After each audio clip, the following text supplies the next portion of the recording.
Un film est composé de séquences, une séquence est composée de plans. Et chaque plan au cinéma pourrait être une photographie. Nous allons voir aujourd'hui comment est-ce que l'angle que vous allez donner à votre appareil photo et le point de vue que vous allez prendre vont avoir du sens dans votre photographie. Nous allons nous appuyer sur des films que vous connaissez probablement. Voyons comment est-ce que la manière dont vous allez cadrer va être utile à votre message ou à l'émotion que vous voulez transmettre.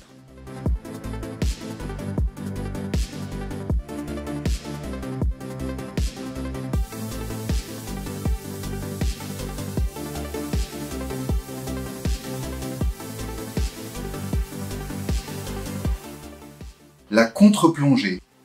C'est l'angle le plus facile à intégrer dans votre photographie. Cela va sans dire, mais dans ce cas, la caméra vise vers le haut. La contre-plongée a l'effet immédiat de rendre le sujet plus puissant, plus imposant, plus important. Au cinéma, la contre-plongée est parfaite pour les principaux protagonistes, que ce soit les héros ou les vilains d'une histoire.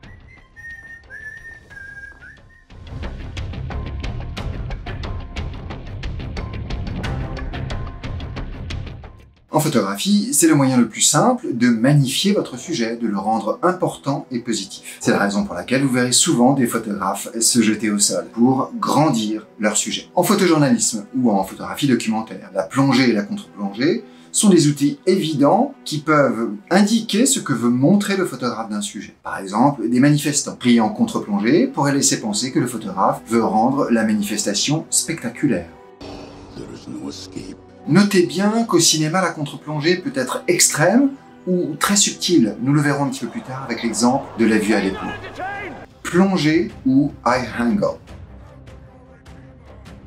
La plongée, vous l'avez sûrement compris, c'est l'angle inverse quand la caméra est dirigée vers le bas.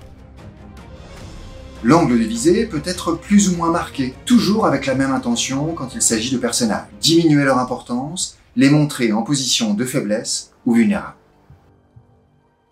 Par exemple, dans les films de super-héros, ces super-héros qui sont pleins de pouvoir, si vous voulez augmenter la tension et montrer un danger et les présenter face à une menace au moins équivalente à leur pouvoir, la plongée va être assez logique.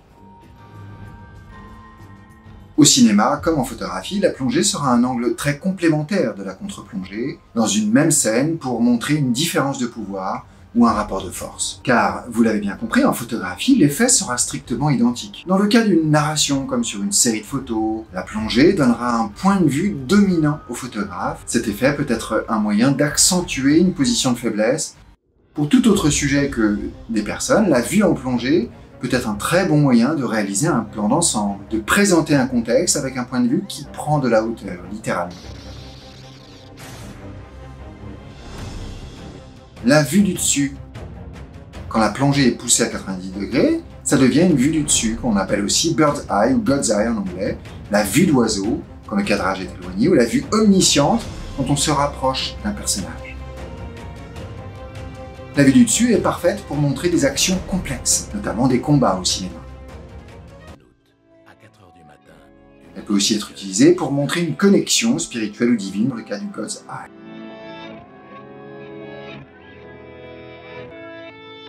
Cet angle est enfin très utile pour montrer une scène de crime insoutenable, en positionnant le spectateur en juge suprême de ce qui vient de se passer. En photographie, c'est le royaume des drones. Ce type de photographie peut être une spécialité, notamment en architecture ou en voyage. Vous trouverez de grands spécialistes de composition très graphique par ce procédé, créant des relations entre des éléments improbables ou harmonieux. Dans le cas d'une narration en photographie, ce peut être un très bon complément à l'introduction d'un contexte ou pour un plan d'ensemble. Passons maintenant au plan cassé ou plan débulé, aussi appelé Dutch angle. Le Dutch angle propose un cadre où l'horizon est fortement décalé. L'effet au cinéma est immédiat, il crée un malaise chez le protagoniste ou chez le spectateur. Ce plan est souvent utilisé pour suggérer un état maniaque, la terreur, la perplexité, ou pour maximiser la tension et le suspense. En photographie, cet angle est toujours étonnant. Décaler l'axe de l'horizon suffisamment pour que l'on voit que l'effet est volontaire. Si l'effet est trop léger, on pourrait croire que la photo n'est simplement pas droite. Le photographe de rue le plus connu qui avait presque systématiquement un horizon décalé était Gary Winogrand. C'est même devenu une marque de fabricant, un cadrage à la Gary Winogrand. Nous allons maintenant explorer les différents positionnements verticaux de la caméra, en commençant par celui le plus utilisé au cinéma, le plan à hauteur d'yeux.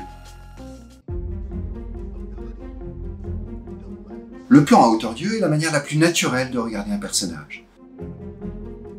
Ce plan n'aura aucun jugement de valeur, c'est le meilleur moyen d'être en empathie.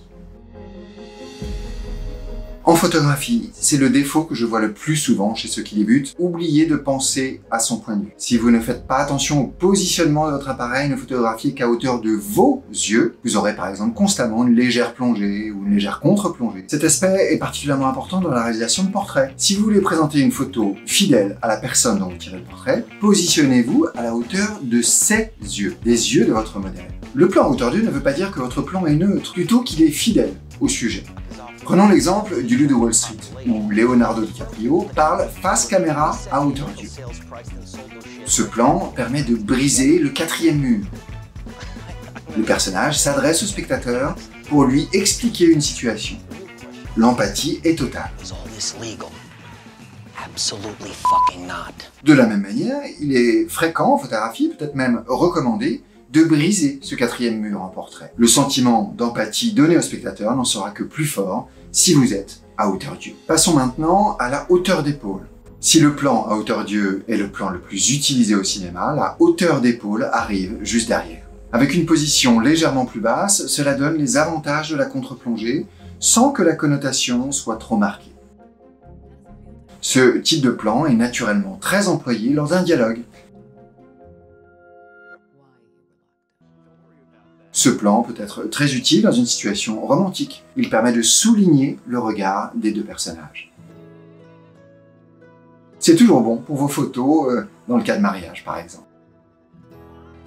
En photographie, utilisez-le pour donner un léger effet supérieur au sujet ou pour montrer des interactions entre deux personnages. Le plan à hauteur de hanche. Je ne passerai pas trop de temps sur ce niveau de plan, utilisé surtout au cinéma pour des westerns. En photographie, j'imagine assez peu de cas de figure qui soient vraiment intéressants, à moins qu'un détail soit au niveau de la ceinture et que l'arrière-plan soit intéressant. Si vous prenez l'exemple de la photographie de rue, c'est un positionnement d'appareil assez fréquent pour ne pas être repéré, en utilisant par exemple un écran oriental et en mettant son appareil à hauteur de hanche. La hauteur de genou. C'est aussi une bonne manière au cinéma de suivre un personnage dans son environnement. Il est parfois utilisé au cinéma pour montrer un détail qui n'était pas apparent sur le plan d'ensemble. Restons sur ce plan hauteur de genou, très célèbre, pour montrer la transformation de Forrest sous les cris de « Cours Forrest, cours !». Terminons avec le plan au sol. Il est naturellement presque toujours doublé d'une contre-plongée, lui aussi. Il peut être utilisé pour montrer un détail, un plan rapproché ou suivre, par exemple, un enfant jusqu'à la chambre 237 dans ce plan mythique de Shining. En photographie, c'est le niveau extrême à utiliser de préférence au téléobjectif et depuis une grande distance pour grandir à nouveau vos personnages. En architecture, c'est une position qui n'est pas naturelle. Le niveau au sol donne un très fort déséquilibre sur votre architecture. On préférera toujours une hauteur d'yeux pour être fidèle à l'expérience des visiteurs du lieu. En photographie de rue, je m'y positionne parfois pour accentuer les perspectives ou pour utiliser le dog view popularisé par Elliott Erwitt. Dans le cas d'une narration, il est toujours intéressant d'observer si quelques détails ou objets importants de l'histoire sont positionnés au niveau du sol. Mais ce sera toujours un cas très particulier et avec un détail qui a son importance.